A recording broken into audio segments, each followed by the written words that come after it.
Hey, what's up everyone? This is Jeff from opencobra.com, and in this video we're going to talk about WordPress SEO, search engine optimization, which means, of course, setting up your website and beyond, but this one we're going to talk about setting up the website, on-page SEO to make your website friendly for search engines, so it's much more likely that you appear right here, the very first search result when someone types in your keyword or something relevant to your website when people are searching, so you can make more money.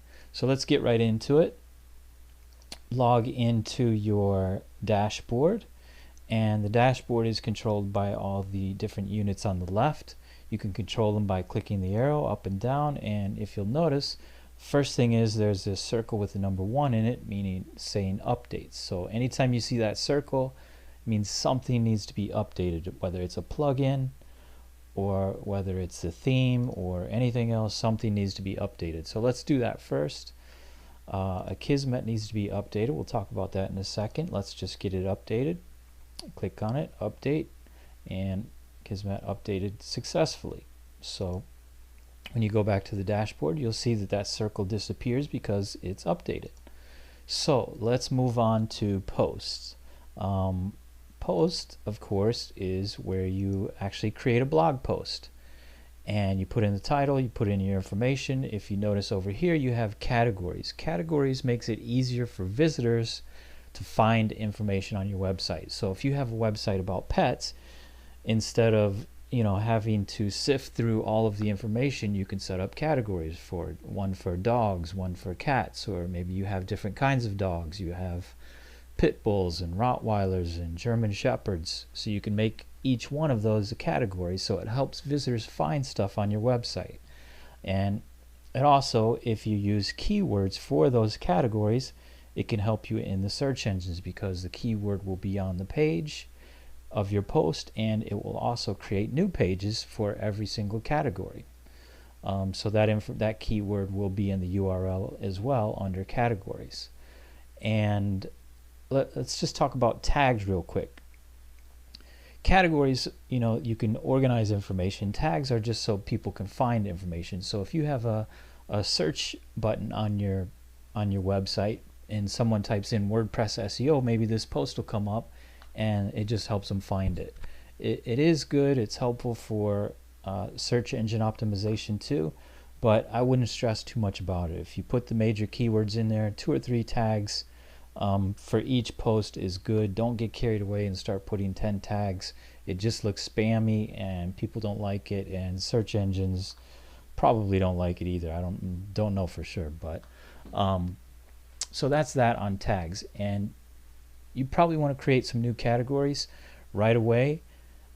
If you don't know, you can obviously create them later, but the first post you make, you're going to have to put it in a category, and you don't want to create an uncategorized category because it's not going to help you and it's not going to help visitors. So I would say create your first category, whatever it's going to be. Here, let's just say website development. Since we're talking about WordPress, the slug is just the URL friendly version of that, so I'm going to leave it blank and it'll create it by itself. Add new category, and here it is over on the right, website development. Okay, so let's move on to the next section. We talked about post, and appearance is where you control the look and the themes of your WordPress site. But we're not going to talk about that right now. That's another video. Let's go to plugins because we're talking about search engine optimization. So we need to take a look at the plugins. Akismet was the thing that we just updated because there was a new version out, and you always want to keep the most current version of Akismet as well as WordPress and the themes and everything else. But Akismet is essentially a program that fights comment spam. There are so many programs out there. If you don't have Akismet activated and authenticated, then you're going to get tons of spam comments for your blog posts, which you want to avoid. So you need to click on activate Akismet, and it'll say Akismet is almost ready. You must enter your Akismet API key for it to work. So you need to, if you already have a WordPress.com, not .org, but sign up at WordPress.com, and you can get an Akismet key. Once you get that key, you're going to have to enter it in here and then click Update Options. The membership to join WordPress.com is free, so that's not an issue, and every single website that you use, you can use that same Akismet key. So you only need to do it once, and you can use it on all your future websites. Then you need to put it in, update it, and keep Akismet updated, because it constantly gets updated to fight spam. So make sure you do that. Now, other plugins, typically Hello Dolly we don't need, so I just delete that file. And